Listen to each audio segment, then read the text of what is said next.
Hi, welcome to Manafacta. Ever wondered how a story goes from a writer's brain to your grubby little hands? Buckle up, because we're about to take a wild ride through the crazy world of book publishing. First up, we got the manuscript. It's like a newborn baby bird, all fragile and full of potential. But instead of chirping for worms, it's begging for a shot at the big time. This is where the writer pours their heart and soul, and probably a lot of coffee, into crafting a story that'll blow your mind. Of course, even the best manuscripts need a little polishing. That's where editing comes in, like a grammar-wielding superhero who swoops in to save the day from typos and plot holes. Because nobody wants to read a book that's riddled with errors, right? Think of it like this. The manuscript is the rough draft, the first pancake you make on a Sunday morning. It might look a little wonky, but hey, you're getting there.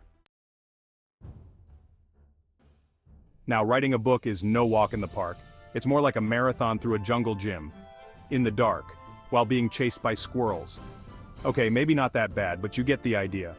Writers spend countless hours, days, even years, hunched over their keyboards, battling writer's block and wrestling with words. It's a labor of love, fueled by caffeine and the sheer determination to bring their stories to life. And let's not forget the emotional roller coaster. 1 minute, you're on top of the world, crafting witty dialogue and epic plot twists. The next, you're questioning your sanity and wondering why you ever thought writing a book was a good idea. But hey, that's all part of the fun, right? After all, what's a good story without a little bit of struggle?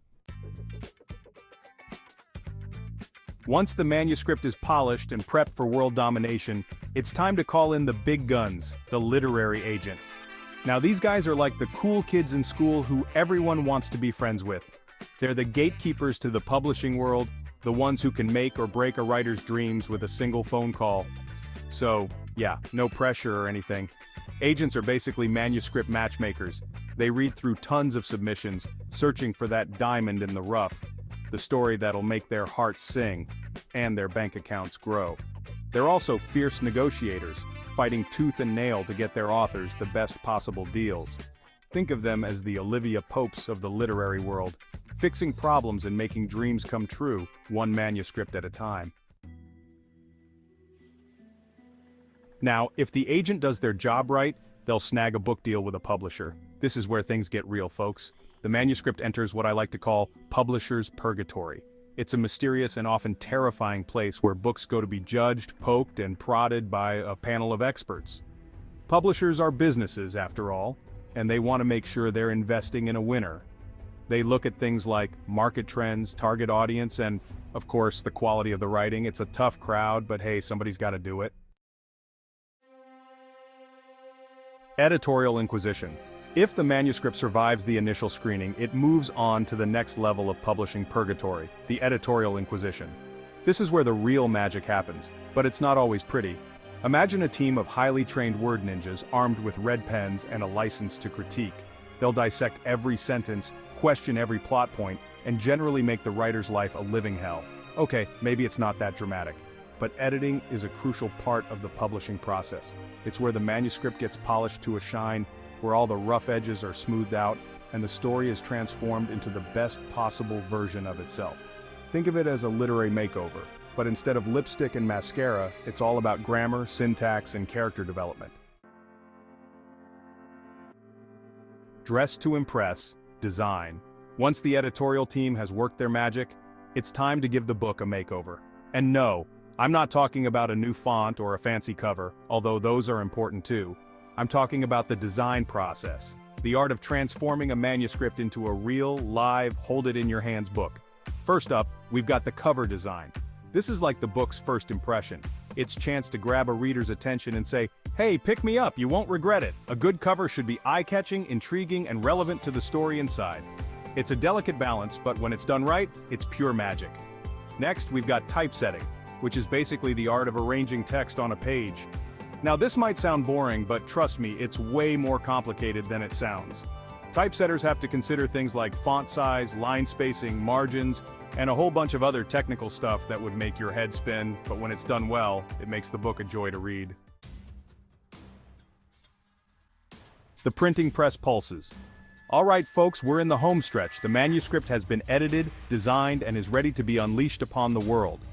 But first, it has to go through the printing process. Remember those giant noisy machines you probably saw on a field trip back in elementary school? Yeah, those bad boys are still around, churning out books day and night.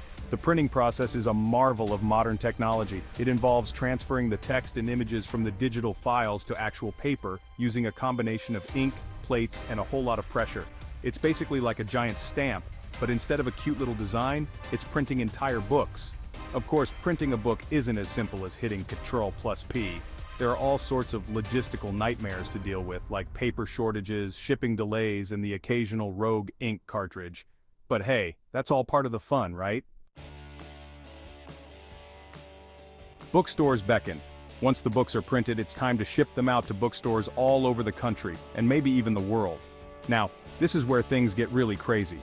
Imagine thousands of books, all carefully packaged and labeled, being loaded onto trucks, trains, and planes, all destined for different corners of the globe.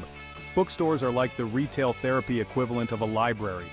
They're filled with the promise of adventure, knowledge, and escape, all neatly arranged on shelves, just waiting to be discovered.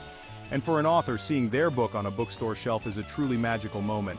It's the culmination of months, even years, of hard work, sweat, and tears. It's a dream come true.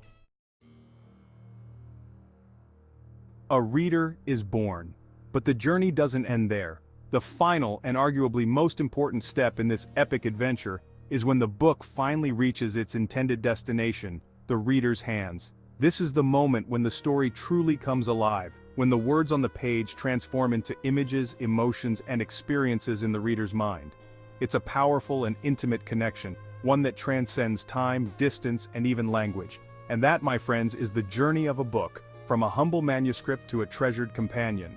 It's a long and winding road, filled with challenges, triumphs, and more than a few caffeine-fueled all-nighters. But it's a journey worth taking, for both the creators and the consumers of these magical, transportive objects we call books. So the next time you pick up a book, take a moment to appreciate the incredible journey it took to get there.